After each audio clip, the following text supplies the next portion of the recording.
Forlan, Suarez, Cavani. We're talking about elite forwards that Uruguay has been able to count on since 2010.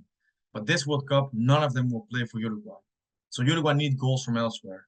And the main man we're looking at is Darwin Núñez. He needs to deliver for Uruguay this World Cup. It's going to be his second World Cup. In Qatar, he played. I mean, he played from the wing sometimes. He had always a central role sometimes.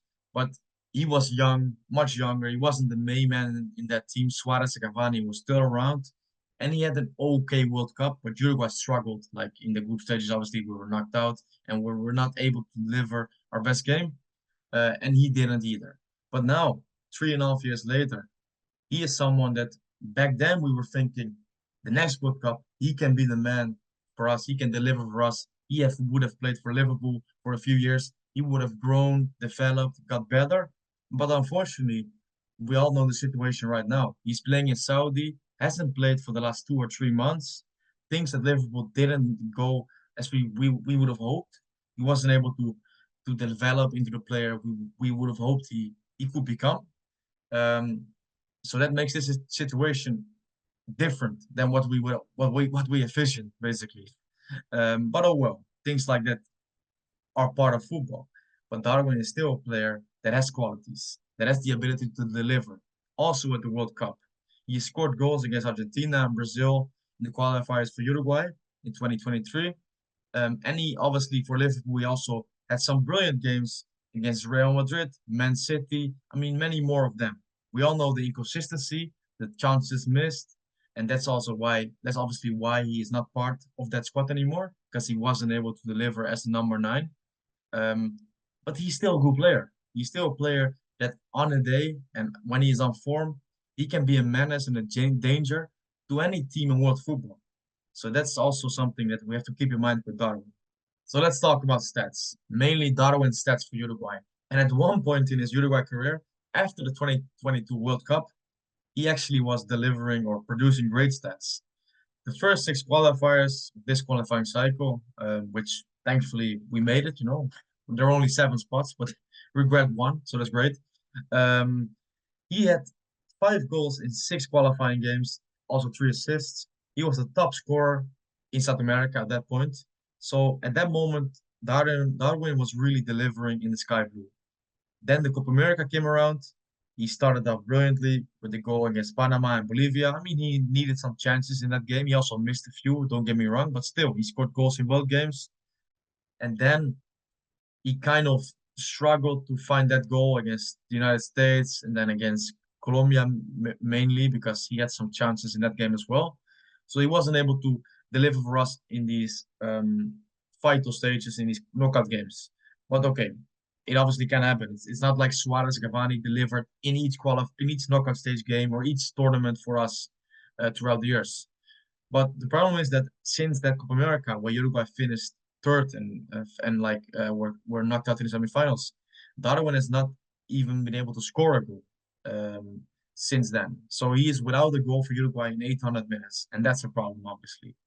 Um, and you know what? It's not only his mistake. Don't get me wrong. Uruguay have struggled to score goals to create chances for Darwin since the Copa America, basically. He was obviously suspended a little bit because of the fights in the stands after the Colombia game, and he had some problems with injuries in friendly. So probably when he played in the friendly against the Dominican Republic or Uzbekistan, he probably got a goal where he would have got it, but it doesn't really matter. He hasn't scored in a long time for Uruguay, and that's a problem for us. And we have to solve it in the World Cup. We have to become a team at which we actually were on the Bielsa at some point that can create chances, plenty of chances throughout the game, so that Darwin can have his opportunities and he can take a few of them. Because we all know Darwin is not the one that has one chance and one goal. It can happen sometimes, but it's one of the reasons why he hasn't succeeded at Liverpool is because he wasn't able to do that. But there's no question.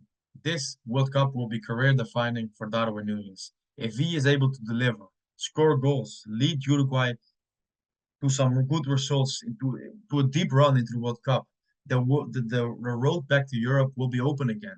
Clubs like Atletico, Milan, Napoli, these type of clubs they will sign Darwin, or they will try to sign him. They will pay up. I mean, the problem with him, with Darwin, was when he was at Liverpool, um, like towards the end of his career there, and obviously Liverpool were looking for suitors, were looking for buyers. The clubs that I just mentioned, they will probably they were probably willing to take a gamble on him or to sign him for 20, 25, maybe 30 million. But Liverpool had just, or like 2 or 3 years ago, paid a huge fee to Benfica, and they wanted to recoup some of that money. They are not stupid. They know they were not gonna get the full amount. But the Saudi clubs, like Hilal, they were willing to pay up like 50, 60 million. And then obviously for Liverpool, it's an easy business decision. And Darwin, maybe he was pushed a little bit, maybe he had no options, but he still took that option. He still did it. He obviously earns a lot of money there, probably has a good life. But I think still for him, he wants to get back to European football. I think mainly Spain. That's what he wants to do. I mean, his wife is from Almeria, or he met her when he was at Almeria, and I'm pretty sure they lived there together. Um, so that would be great if he can deliver and get his way back to Europe. Because I mean, he's not old, Darwin. He's like 26, 27. So he's 26, yeah. He will actually turn 27 and the 24th of June. So against Spain, he will be 27. So yeah, and we all hope that, right? I mean, I'm a Uruguay fan. I want Uruguayans to do well. I want Uruguayans to be at the biggest stage. And Darwin, he is still, I mean, he is still our best number nine, I guess, in total, when you look at the complete package. So hopefully this can happen. Hopefully he can have a good World Cup and go back to Europe. Whether he will, I really don't know. I can do an expectation. I can forecast whatever, but with Darwin, you just never know what you're gonna get. I mean, with Darwin, it's always been he works his socks off. He makes a lot of good runs. He can also do quite a lot more when it comes to the overall play than he could a few years ago.